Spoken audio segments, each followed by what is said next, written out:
In this video, I'll show you how to build a front lever workout and give you tips so that you can structure yours. Whether you're just starting out or you can already hold the front lever, it doesn't matter. Before watching this, I recommend you check out my video on how to learn the front lever and also 16 front lever exercises, as that will make this one easier to understand. Let's get into it. First of all, there are 3 aspects in a front lever that you need to cover if you want to do it successfully: practice, skill-specific preparation, and general strength.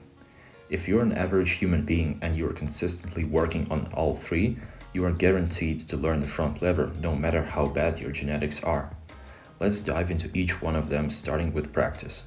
Practice is the part of the training in which you spend your time mastering the actual complete versions of the skill, in this case front lever. This part is important. You don't want to be focusing on tuck levers, as that is a completely different exercise and fits more into specific preparation part. You can include it at the start if you want to, however I wouldn't recommend sticking with it for too long. What you want to do is perform a full front lever to the best of your ability, and if you can't do it yet, there are several solutions like using resistance band or doing exercises that have a front lever phase in them. The best way to start your workout is to combine both. One of such examples is front lever descents and band assisted hold. This opening is rather advanced and not meant for absolute beginners, but we'll take this one as an example. Another important thing is that your practice shouldn't take more than 15 minutes of your workout, so you won't be able to generate the most amount of stress for your muscles during this aspect of the workout. Its purpose is to improve your technique and mind-muscle connection. Even band-assisted holds will give you a maximum of 2 minutes of work in total, which is not good for building muscle, but great for improving technique. Next up, we have specific preparation part. Its main purpose is to prepare your muscles for the front lever. As the name indicates, you will be working on specific small muscle groups that only work in the front lever.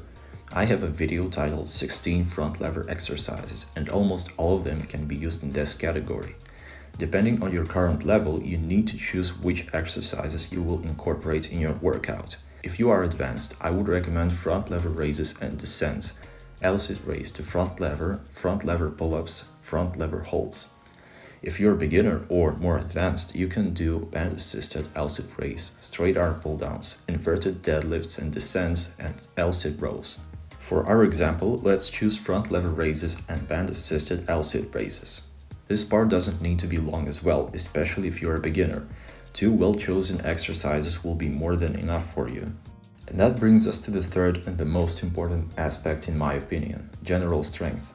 See, most people lack it when they start learning calisthenic skills, so they get discouraged. And that used to be me. I quit 2 months after I first started learning the front lever, simply because I was bothered by the lack of progress, which in turn was caused by a lack of strength. But because my desire to learn it was really big, I started studying how to do it. But the problem is that not many people talk about it.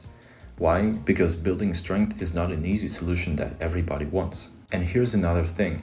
Strength is generally harder to achieve than technique. Front lever isn't some super complicated move. It's mostly strength-based, but for some reason people obsess with technique too much. I say it in almost every video, but the best exercise to build strength is pull-ups, specifically weighted ones if you are advanced, and honestly, you should be. How can you expect to do the front lever if you can't do weighted pull-ups? Now, is it possible to learn the front lever without doing weighted pull-ups? Yes, there are a lot of people who were genetically gifted and learned the skill after a few attempts, but even they did a fair amount of at least regular pull-ups prior to trying. Sadly, they won't mention it in their Instagram tutorials, and instead will talk about tuck levers and progressions that are useless without strength. As I said, pull-ups are mandatory no matter how advanced you are. There isn't such thing as too much strength, especially if you want to do something harder than a front lever. On top of that, rows are also a great choice. Combining these two is perfect because you cover both vertical and horizontal pulling. So here you have a complete example of a front lever workout.